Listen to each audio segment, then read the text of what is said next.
आज हम लोग पढ़ेंगे क्लास 10 के चैप्टर 4.2 का 4 नंबर। पिछले वीडियो में हमने 3 नंबर तक कर लिया था। देखिए 4 नंबर क्या बोल रहा है, दो क्रमागत धनात्मक पूर्णांक ज्ञात कीजिए जिनके वर्गों का योग 365 हो।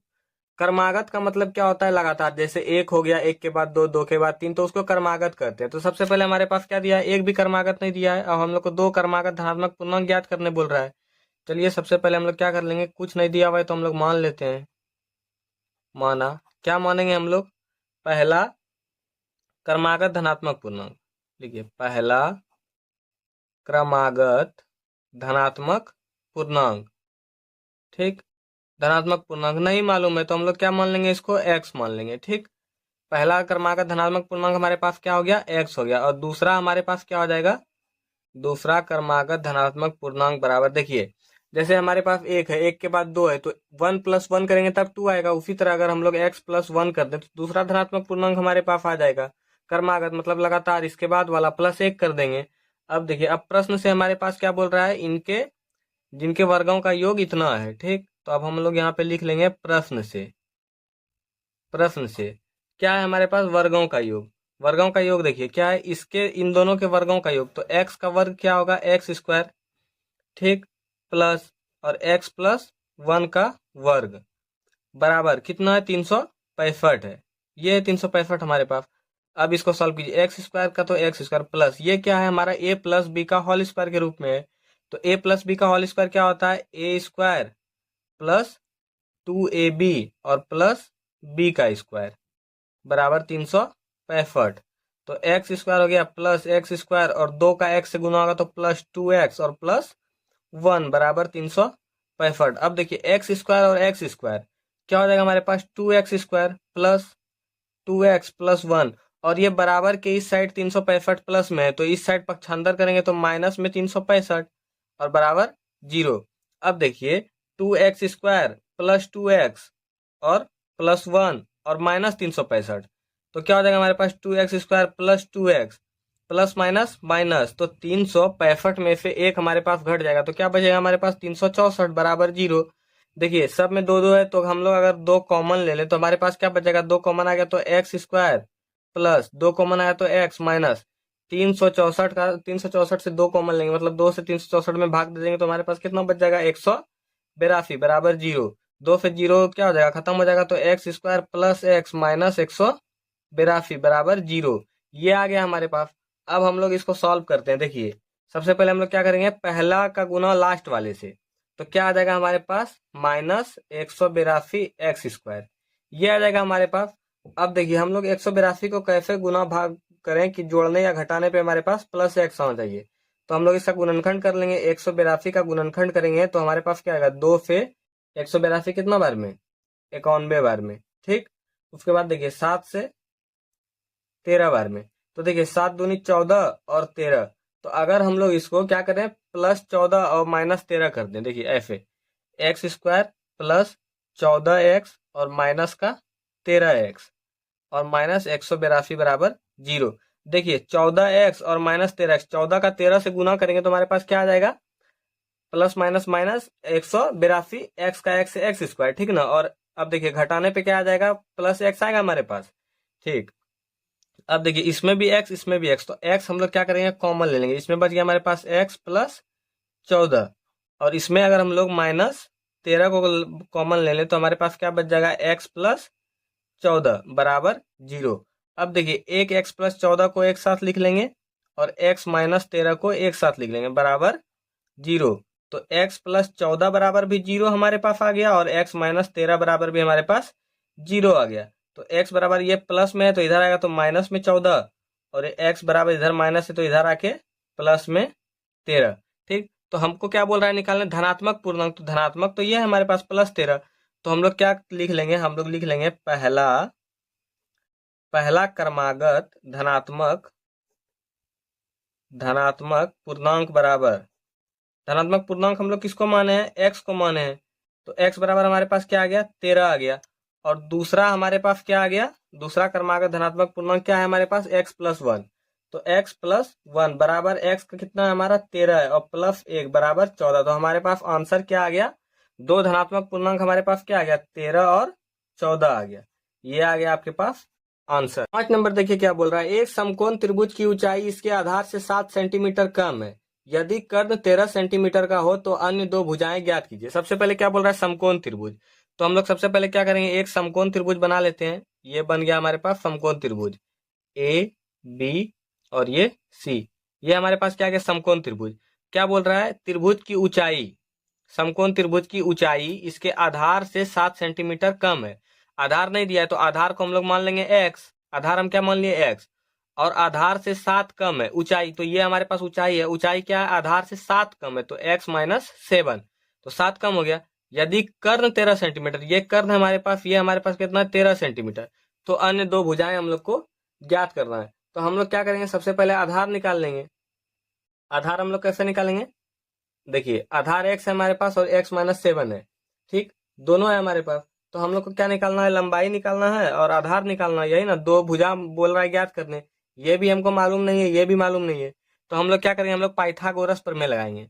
हम लोग लिख लेंगे पाइथागोरस, पाइथागोरस प्रमेय से। पाइथागोरस प्रमेय हमारा क्या कहता है, पाइथागोरस प्रमेय कहता है कर्ण का स्क्वायर बराबर लंब का स्क्वायर और प्लस आधार का स्क्वायर, ठीक, लंब का स्क्वायर और आधार का स्क्वायर। कर्ण हमारे पास कितना दिया है, तो 13, तो 13 का स्क्वायर बराबर लंब हमारे पास कितना है, लंब है हमारे पास देखिए x माइनस 7, एक्स माइनस 7 का स्क्वायर हो गया, प्लस आधार हमारे पास x है तो x का स्क्वायर, ठीक।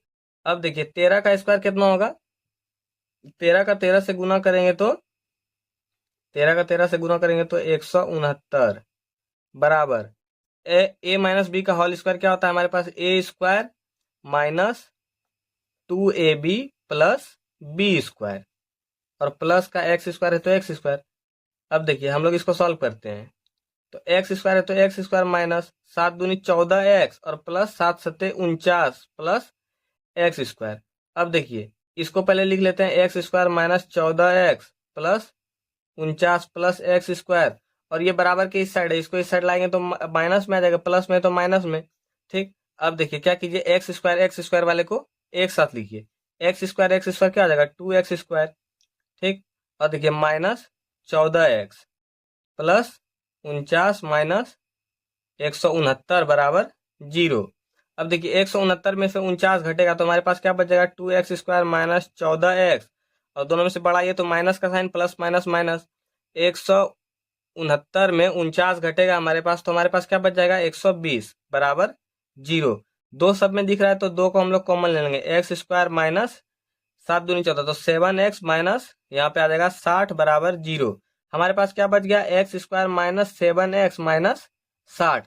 अब देखिए इसको अगर हम लोग सॉल्व करेंगे तो इसको सॉल्व करने के लिए क्या करते हैं, फर्स्ट का गुना लास्ट से, तो एक्स स्क्वायर और 60, तो माइनस 60x स्क्वायर, और 60 का अगर हम लोग गुणनखंड करते हैं तो 2 से 30, 2 से 15 और 3 से 5 बार में, तो 2 दूनी 4, 4 तिया 12, 12 5, अगर 12 5 को गुना करें तो 60 आ जाएगा, और 12 में से 5 घटाएंगे तो 7 आ जाएगा हमारे पास। तो इसका गुणनखंड करेंगे हम लोग, तो इसका गुणनखंड हम लोग क्या कर सकते हैं, एक्स स्क्वायर और माइनस 12x प्लस 5x और माइनस 60 बराबर 0। ये हो गया, इसमें भी x इसमें भी x, तो x कॉमन ले लेंगे तो x माइनस 12, और यहाँ पे क्या है हमारे पास 5x प्लस 60, तो इसमें से अगर हम लोग प्लस 5 कॉमन ले लें तो हमारे पास क्या बच जाएगा, x माइनस 12 और बराबर 0। x माइनस 12 वाले को एक साथ लिख दीजिए और x प्लस 5 को एक साथ लिख दीजिए बराबर 0, तो x माइनस 12 बराबर 0, और इधर आ गया x प्लस 5 बराबर 0, ठीक। तो x बराबर क्या आ गया, इधर माइनस में तो इधर आके प्लस में 12, और इधर x प्लस में 5 है तो इधर आके माइनस में 5। तो धनात्मक वाला हमारे पास, हम धनात्मक वाले लेते हैं, तो x बराबर हमारा क्या हो गया, ये हो गया। तो लंबाई बराबर हम लोग क्या माने, देखिए लंबाई बराबर हमारे पास क्या है, x माइनस 7 है, तो x माइनस 7 बराबर x हमारा कितना निकल गया, 12, अब 12 में 7 जाएगा तो हमारे पास बच जाएगा 5, लंबाई आ गया हमारे पास।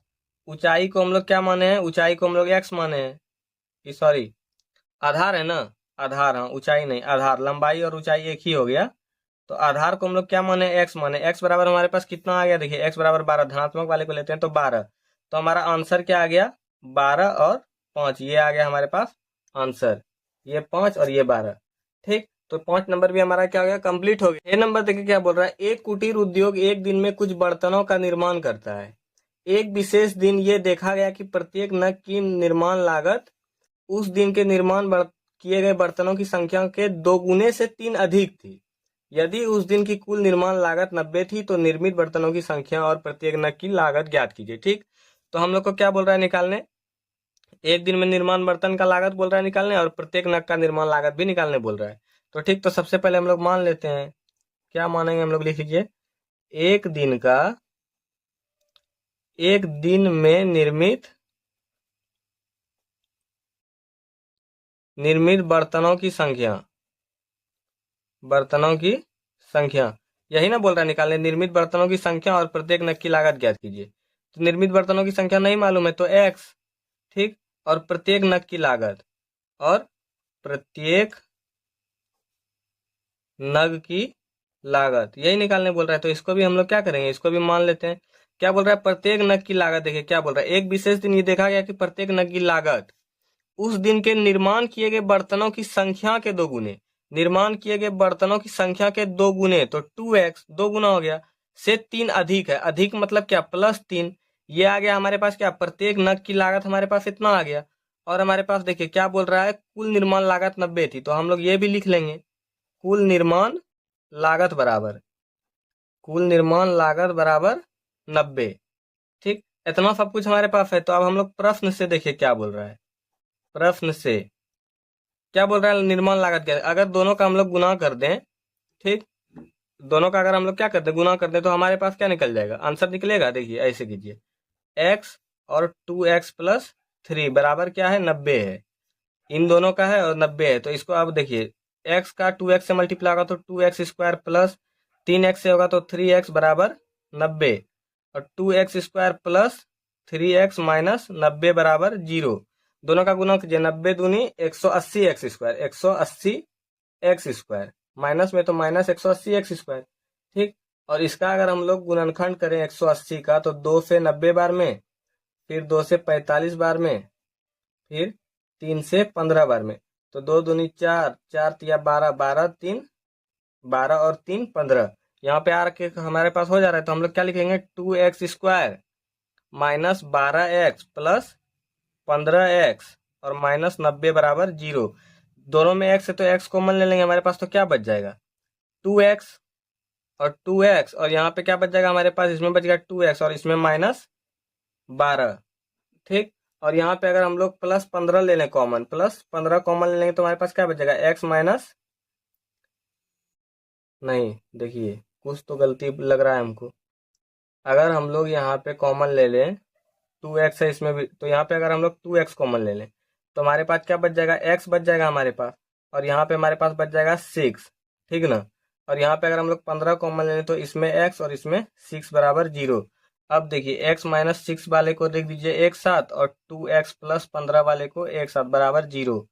तो x माइनस 6 बराबर 0, और इधर 2x प्लस 15 बराबर 0। तो ये आ गया हमारे पास x बराबर 6, और ये 2x बराबर -15, और x बराबर -15/2, ये आ गया हमारे पास। तो धनात्मक वाला हमारे पास क्या है, x बराबर 6 है, हम तो इसको लेंगे।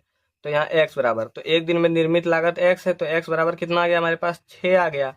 और यहाँ पे 2x प्लस 3 ऐसे लिख लीजिए, एक दिन में निर्मित बर्तनों की संख्या, बर्तनों की संख्या क्या माने थे हम लोग, x माने थे, तो x बराबर कितना आ गया हमारे पास, 6 आ गया। ठीक, और हम लोग क्या देखिए माने हैं, प्रत्येक नग की लागत, प्रत्येक नग की लागत क्या माने हम लोग, प्रत्येक नग की लागत क्या है हमारे पास, 2x प्लस 3 है, तो 2 और x की जगह पे 6 और प्लस 3, तो 6 दूनी 12 3 15, तो हमारे पास आंसर क्या निकल गया, 6 और 15, 6 और 15 ये निकल गया हमारे पास आंसर। ठीक, तो हम हमारे पास 6 नंबर भी कंप्लीट हो गया। इसी के साथ हमारा 4.2 चैप्टर क्या होगा, कंप्लीट हो गया। नेक्स्ट वीडियो में हम लोग पढ़ेंगे नेक्स्ट चैप्टर, तब तक के लिए गुड नाइट।